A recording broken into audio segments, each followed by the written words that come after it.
All right, well, I think we will call the meeting to order. We will start with the Pledge of Allegiance. I pledge allegiance to the flag of the United States of America and to the republic for which it stands, one nation, under God, indivisible, with liberty and justice for all. Roll call, please. Kristen Cambenzi, Here. Jennifer Ray, Jason Zadunik, Here. Jennifer Cliff, Cheryl Maddox-Smith, Here. Cassidy Cantillon, Here. Eric Smith. All right, and I would entertain a motion to approve the agenda. Make a motion to approve the agenda. Support. Okay, motion made by Mr. Zadunik, support by Mrs. Maddox-Smith. All those in favor? Aye. Moving on to the superintendent's report. Thank you very much, Mrs. Cambenzi. I'd like to start by inviting Isaac Roberts to the podium. As the board is aware, GEI works as an owner's representative for Marquette Area Public Schools, and I thought this might be a nice opportunity for you to hear from somebody else regarding the projects, short-term projects that are currently underway. And this, of course, is going to be greatly enhanced by the bond projects that are being currently designed but not yet underway. So, Mr. Roberts, if you could give us an update on the projects currently happening at MAPS, that would be great. Thank you. Yeah, thank you, Zach. So start with Cherry Creek. They are finishing up the outdoor learning project from last year. Some of the equipment didn't pass quality control, so we had to delay that till this year because we didn't want to install when kids were in session. So it got postponed till this summer. So that project is wrapping up. It's just pending a punch list inspection. The second boilers at Cherry Creek and Superior Hills are being installed. If you recall last year, we replaced one boiler and then targeted the second boiler for this year. So after this summer, both the boilers at Cherry Creek and Superior Hills will be new. So it's good. We also have JCI coming into all the facilities to install boiler controls for alarms to kind of automate the system so maintenance staff aren't getting random calls throughout the night. Superior Hills.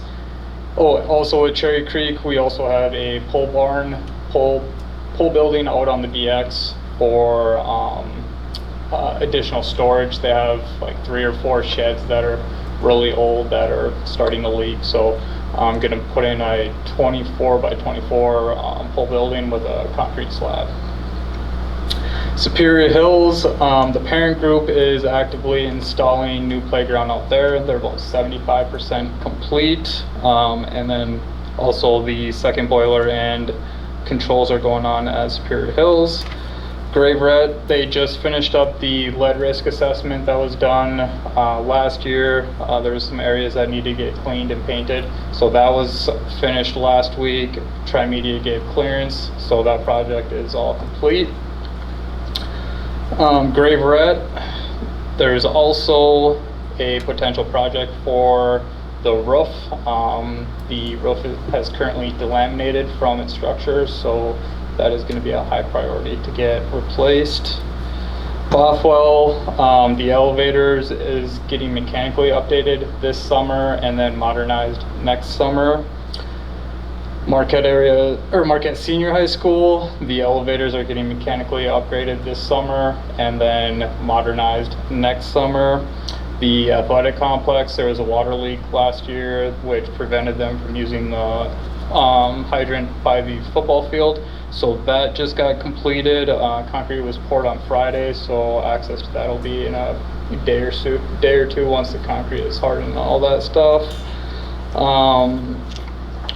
Also, the high school is getting new roofs over the canopy, and then the boiler and receiving area. Canopy is scheduled for August 4th once school's out of session for the younger kids, and then receiving will probably be a week or 2 after that. Also at the high school, the controls are coming in. The sound system in the gym is complete. The pod AC will be complete by the end of the month. And then we are still working with Range on getting the camera. There's 2 cameras that are down that need to be replaced on a warranty. The pool is getting regrouted August 3rd, and the lights in the pool are getting fixed for a temporary right now. The lights are actually going to get replaced during the bond project. So we're having an electrician come in, just get the lights working, and then the lights will be completely replaced with the bond project. Marquette Alt, the steps had a warranty issue that needed them to be replaced, so they are getting replaced right now. And then the secondary wood ramp is getting removed and new steps added in at that facility. And then the bus garage, that is getting a whole new roof right now. They should be finished up in a week or 2. And that is a summary of all the projects that are going on at all the facilities so far. Just a little bit more on the Gray-Barrett roof. It was brought to my attention recently via text message from the custodian, a video of the roof literally flapping, as you would Yeah. imagine the waves of the sea. It was problematic, to say the least.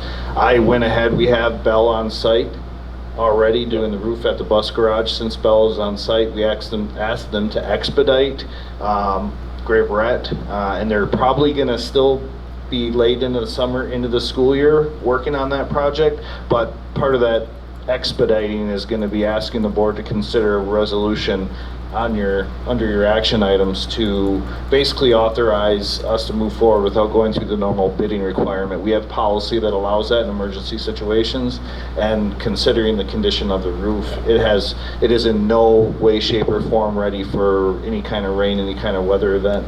So we thought we needed to move forward on that ASAP. Yeah. And just for reference, when you put a project out to bid, it can take anywhere from 4 to 6 weeks.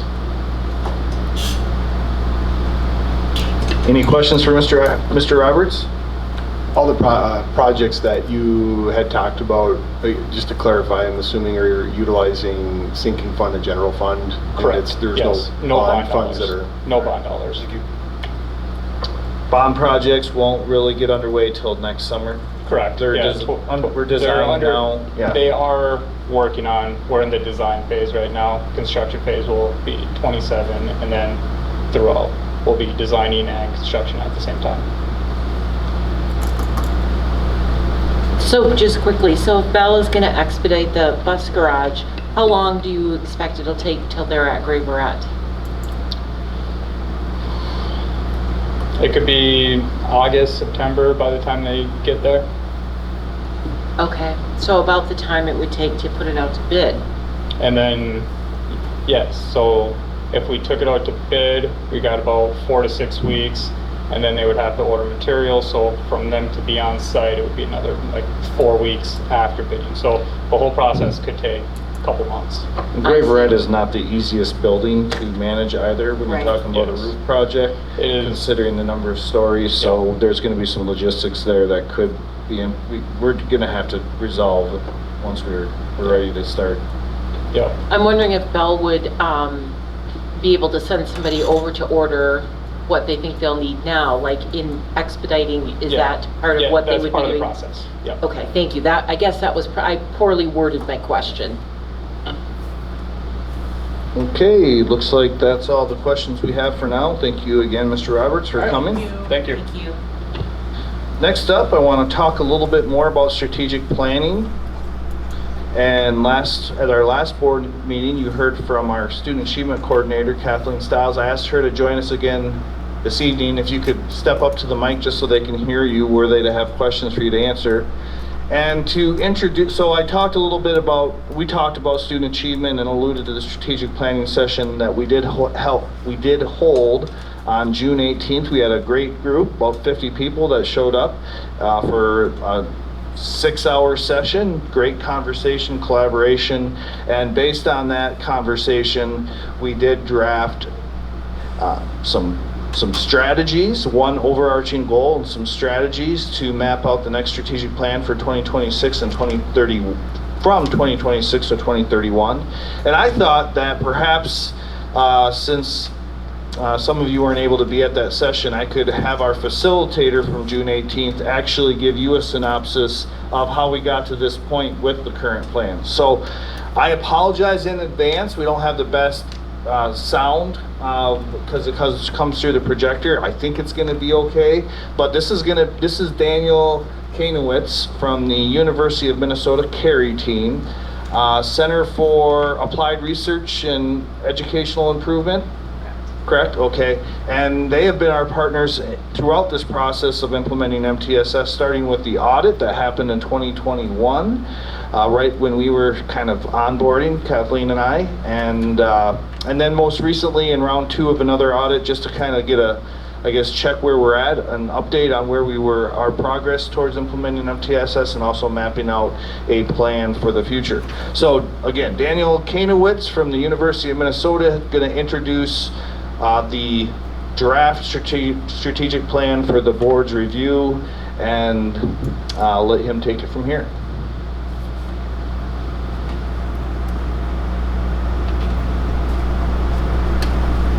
Hello, Marquette Area Public Schools Board of Education members and community members. My name is Dan Kanowitz. I'm an MTSS specialist at the Center for Applied Research and Educational Improvement, otherwise known as CARE, at the University of Minnesota. I'm here to share an update on our work with the district regarding MTSS implementation and strategic planning. As some of you may recall, CARE conducted an MTSS review in the 2021-2022 school year. The results of that review were published in a report in June of 2022, and that was shared with the district. Within that report, there was a lot of information regarding strengths and opportunities for growth, as well as recommendations for continued implementation. Since that time, a lot of different initiatives have taken place to promote student learning and provide evidence-based instruction to students. In addition, a lot of different efforts, including the development of an MTSS playbook, which is available to staff as a web page on the district website. In anticipation of this most recent strategic planning period, we decided to reconduct one of the surveys that we had administered during the first evaluation to staff, and that is our MTSS self-evaluation survey. Results of the most recent implementation suggest that staff throughout the district perceive MTSS as being very well established at this point, based upon the commitments that have taken place over the last 4 years. And in fact, staff responses indicate that MTSS implementation is higher across all of the different that are measured by this survey as compared to that 2022 MTSS review. We also looked at recently student, staff, and community survey results from 2017, 2021, 2025. What we identified is that student-adult relationships, school safety perceptions, sense of support and belonging, welcoming school environments, and student confidence and core skills are all areas that are improving based upon responses over those 3 different administrations. You also have a number of stable strengths that were identified in that survey that include academic rigor and expectations, as well as facility and infrastructure support. And then you had some opportunities for continued improvement that include staff perceptions of student preparedness for their current grade level. When we looked at academic data from the last several years, what we found is that students are demonstrating improvements as compared to their national peers. For example, on this reading assessment, we're seeing from fall to spring over the 2025-26 school year that just concluded that we have less students performing in the lower performance ranges in the spring, and more students performing in the higher performance ranges in the spring, suggesting that they're making progress at a rate that's faster than their national peers. We're also seeing this in data over time. For example, from this academic screening data and reading over the past 6 years, we're seeing higher rates of students performing in stronger growth categories, which is promising to see. In math, similar story. We're seeing for this past school year higher rates of growth as compared to national peers. On screening assessments from fall to spring, we're also seeing similar trends over the past 6 years, with more and more students demonstrating strong growth in their math skill acquisition. And that's also true for our preschool through first grade students who are doing quite well, but demonstrating stronger growth over time. Let's look at some special education specific data for a moment. When we look at the number of students who are being identified as eligible for special education services, we are seeing an increase in that number over time. But it's important to note that that is part of a trajectory that is not specific to MAPS. As a matter of fact, this is something that we're seeing in Michigan and nationally. Proportion of students who are eligible for special education services is increasing both in MAPS and in Michigan, but it's something we want to be mindful of and think about as it relates to how we invest, how we allocate resources to meet the needs of every student. One other thing we did in anticipation of the development of this most recent strategic plan is interview district leaders to identify some things in their work and what they're seeing in their buildings. And a few things emerged, one of them being an emphasis on infrastructure and strong database decision-making practices and teaming practices that has been notable for the past 5 years. There's also been a strong emphasis on literacy and the science of reading, both in core instruction and intervention, with strong emphasis on fidelity of intervention, which is really meaningful to meet the needs of every student. We're seeing a focus on prevention and early intervention and a reduction on the reliance on referral systems. So we're just gonna pause it for a second so we can silence all this stuff. Weather alerts that bypass my.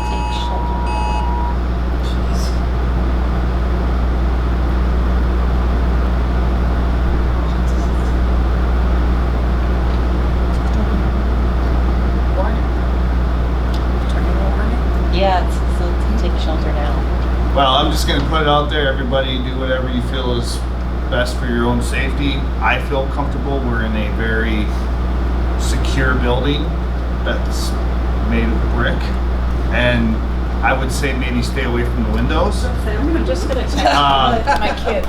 Yep. So, How's our roof? roof here is good. I was going to say, Grave as we're wreck talking could about be infrastructure. Yeah, that, with that grave red obviously could be a problem. Imminent threat alert, I've never got that.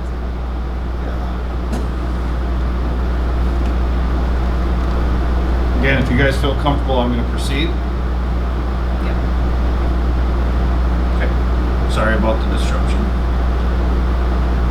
moving from aligned systems, part of that, those strong teaming practices, and making sure that we're not working in silos, but we're being efficient with how we use our time and how we use data to inform structural practices.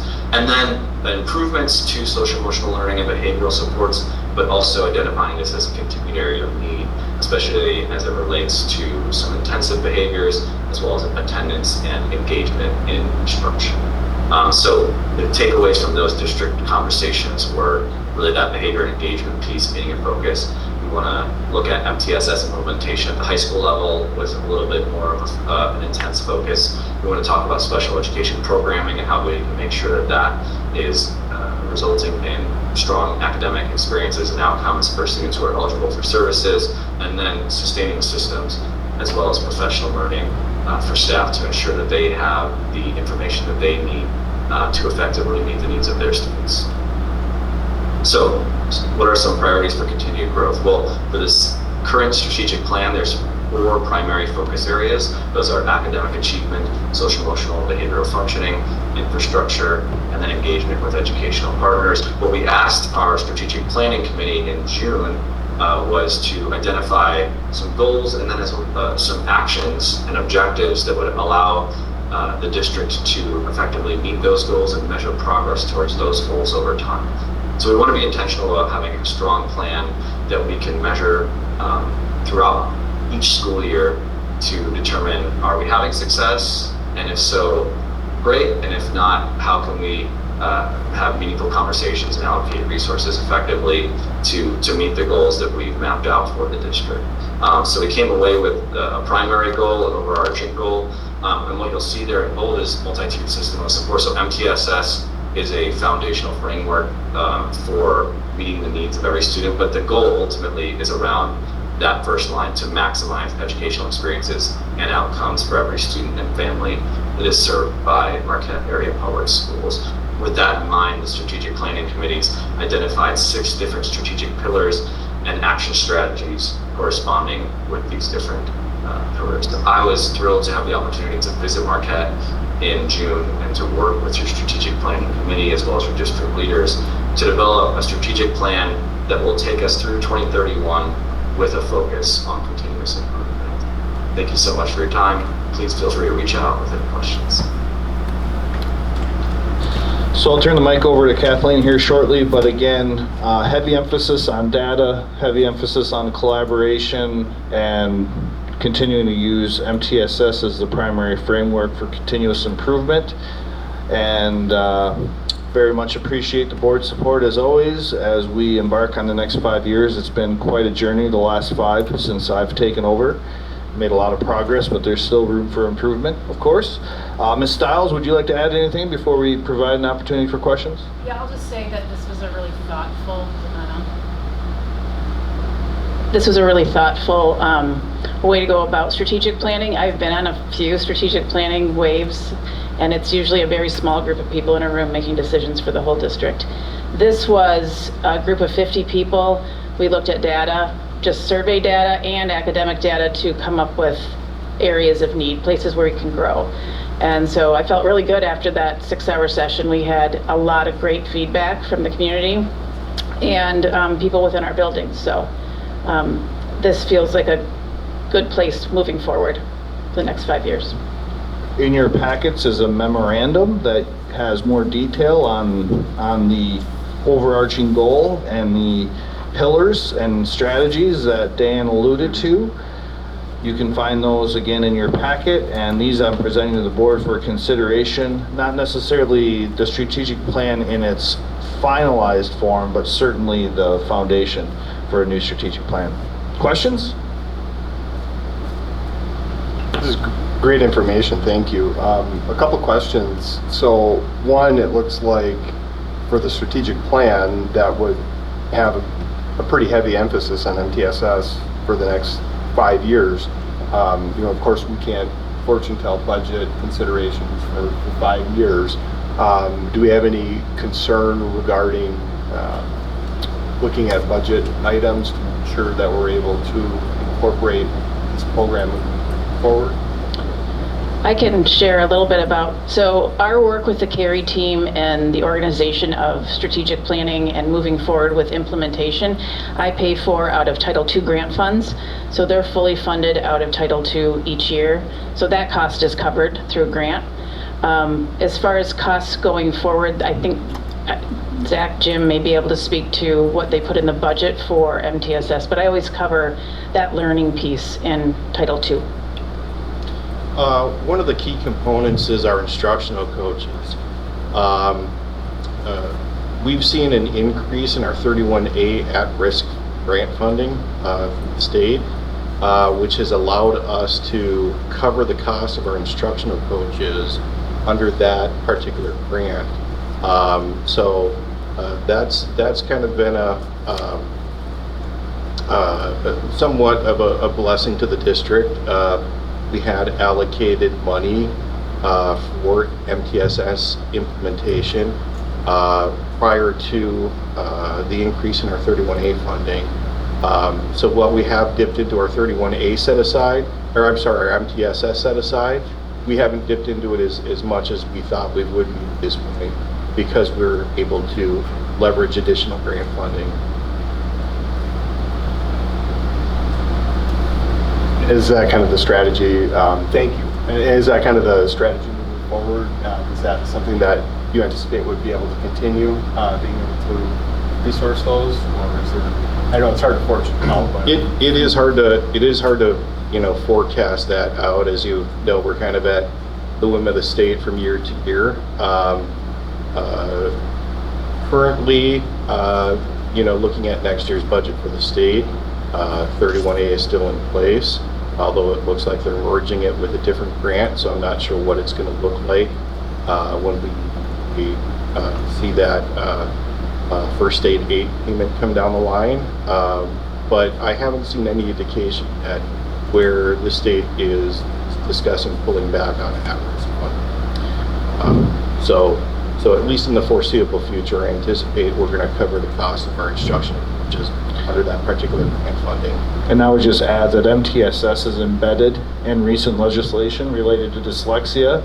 It's very much an emphasis in all manners of school improvement as dictated by the state of Michigan. So for them I would say the state probably is likely to be favorable towards initiatives like those we've implemented because they so closely will align with best practice that's coming from Department of Education, from Lansing. So even if some of the funding may be scaled back, I think a lot of what we're doing is very much considered best practice. It's backed up by research, heavy on data. We have, I think, all the tools we would need to make our case to continue providing funding for a program that ultimately benefits students, and I think it's been proven to do such. Thank you. And I guess the last item and it's not something I don't think necessarily that is needed tonight, but you talked quite a bit about data and what this program would look like, and it being quite data driven and being able to get that information. Just what I don't know if there's particular components within the data that would be more indicative of success of the program or less, and if there were specific target data items that might be able to demonstrate the ROI of MTSS and how that shows. It would be great to maybe get a list at some point. Don't need to do it tonight, but at some point, Sure, take a look at what some of those data items. I think in our K-5 data, you can see that, right? Because that's been very fully implemented. It's a slower roll at the secondary level. It's harder to fill gaps the longer they go on in school. So there are definitely plans in place to help improve both middle and high school. And I would add that we have, in addition to the academic data, we're also incorporating data from 3 cycles of strategic planning surveys. He mentioned that, maybe not in depth, but we've given essentially the same survey 3 times, 2017, 2021, and 2025, to students, staff, and the community, and we've asked them about all components of MAPS, not just academics, but we asked them literally, do you feel welcomed at school? Do you feel prepared for post-secondary life, whether you're going into the trades or going to university? As parents, would you recommend MAPS for other families? And not the hard data, more qualitative data, perhaps than some of the hard data we look at for academics. We asked them about how well the district uses its finances. How happy are they with how we've implemented bond dollars in the past? It's very, very comprehensive, and we've given it 3 times, so we have year-over-year comparisons. Again, for 3 different groups, students, staff, and families, and that data is being incorporated here as well. So this isn't just being driven by academics, by educators, but it's also being driven by our community. For people that don't necessarily live the education world and don't necessarily speak that same language, and I think the data is pretty clear that we're making significant progress in all of those areas, but there's also data that supports some need for improvement. Our bond proposal came in part from that survey data. It was clear that the community recognized that our facilities were outdated, our learning environments needed significant improvement, and that data supported our efforts to move forward with a bond, just to give you one example. All right, thank you all. That is all I have for this evening. Thank you, Mrs. Cambenzi. Thank you. Moving on to approving the consent agenda, which includes the minutes of the budget hearing and regular meeting of June 22, 2026, minutes of the closed session of June 22nd, 2026, the personnel report dated July 2026, and the financial reports of June 2026. Make a motion to approve the consent agenda. Support. Okay, motion made by Mr. Zdudnik, support by Mrs. Maddox-Smith. All those in favor? Aye. Aye. Comments from the public?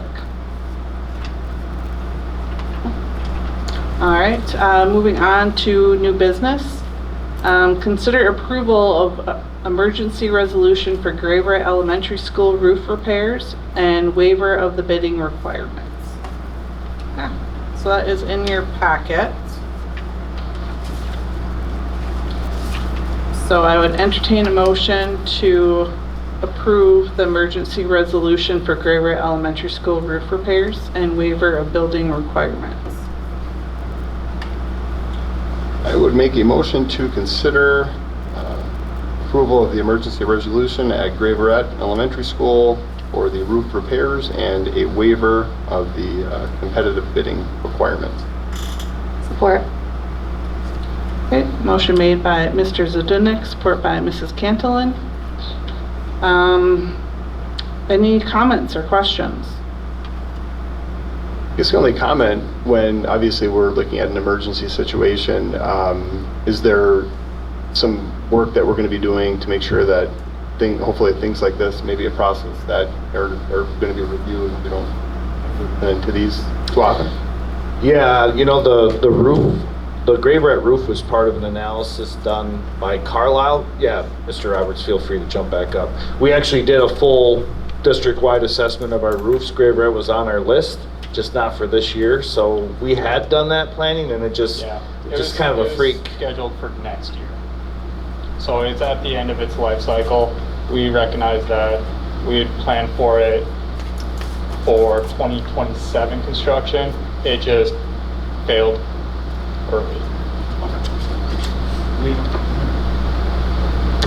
I live over on that side of town, as Gray Rat. I can assure you that the last storm had significant winds that went through the east side, and I was not surprised to learn of the situation with a Gray Rat. We had power lines down, trees, branches everywhere after that last storm. So yeah, you know, yeah, pretty significant winds. I appreciate the info. It just sounds like it was identified, but just one of those. We had it on the list, but Yeah, it's much the same with many of our facilities. We've done multiple audits. You've heard us talk about the statewide infrastructure study, our own internal audits. We have a plan, and unfortunately in this case, Mother Nature perhaps didn't cooperate.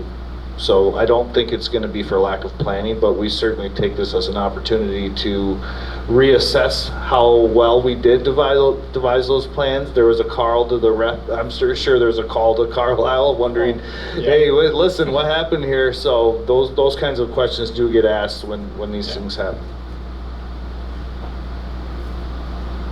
Okay, any further questions? Okay, hearing none. All those in favor? Aye. Any opposed? Motion passes. Consider adoption of the MAP strategic planning goal and strategies for 2026 through 2023. I'll make a motion that we consider the adoption of the MAP's strategic planning goals and strategies for 2026 to 2031. Support. Okay, we have a motion by Mrs. Maddox-Smith, support by Mrs. Cantillon. Any comments or questions? Okay, hearing none. All those in favor? Aye. Any opposed? Motion passes. Consider certification of up to 3 voting delegates and alternates to the MASB Delegate Assembly, 7 p.m. on October 15th, 2026 at the Lansing Center, and payment of unpaid expenses to attend the MASB 2026 Annual Leadership Conference. So I believe so far we have Mrs. Maddox-Smith, who is willing to attend the conference. Is there anyone else that would be interested in attending the conference? Okay. So she has to look at her schedule. So I guess I would recommend that we delegate Mrs. Maddox-Smith as a delegate to vote for the assembly, and then we could put Mrs. Cantillon as an alternate.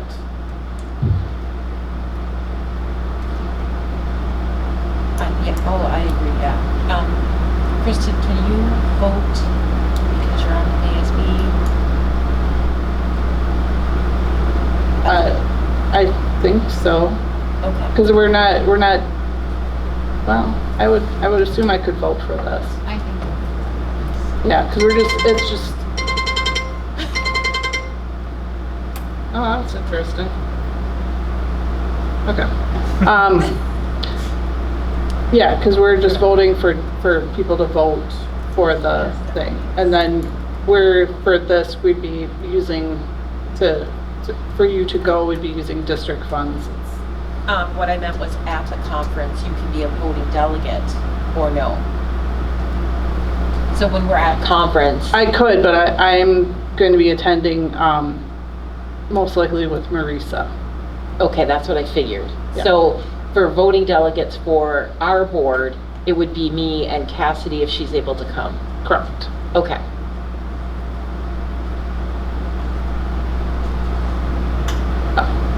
So, Do you know if either Jen no, or Eric? I no. I mean, we have time to add them if needed, but, don't know. Okay. so, Let's make sure we reach out to them and extend that invite. yeah. So for right now, we would consider certification of up to 3 voting delegates and alternates, and then covering of the expenses to attend the leadership conference. I will make the motion to consider certification for up to 3 voting delegates and alternates to the MASB Delegate Assembly as presented in item C under new business. Support. Okay. All right, so we have a motion by Mr. Zdunek, support by Mrs. Maddox-Smith, and then should we go with the recommendation that we would have Mrs. Maddox-Smith be the voting delegate and Mrs. Cantillon as the alternate? Yes. Okay. I'm assuming these are just general funds, reimbursements. They are. Okay.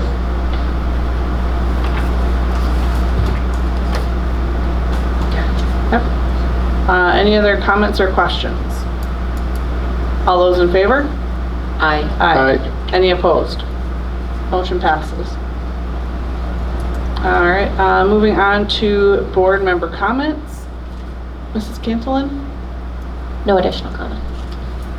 Mrs. Maddox-Smith? Just thank everybody for being here in this great weather. I'm actually really encouraged by the numbers that I think Kathleen left, but the numbers that were presented and the goals and strategic pillars, action strategies of the new strategic plan look pretty awesome. I'm excited to learn more about that. And of course, Isaac, you're invaluable for the updates of what's going on in the schools. So thank you, everybody. Thank you. Mr. Zdunek? No additional comments. Thank you. Okay. Board president comments? No additional comments. Announcements and other meetings, August 17th, 2026, board meeting back here in the library at 5:30. September 8th, 2026, first day of school. I would entertain a motion to adjourn. Make a motion to adjourn. Support.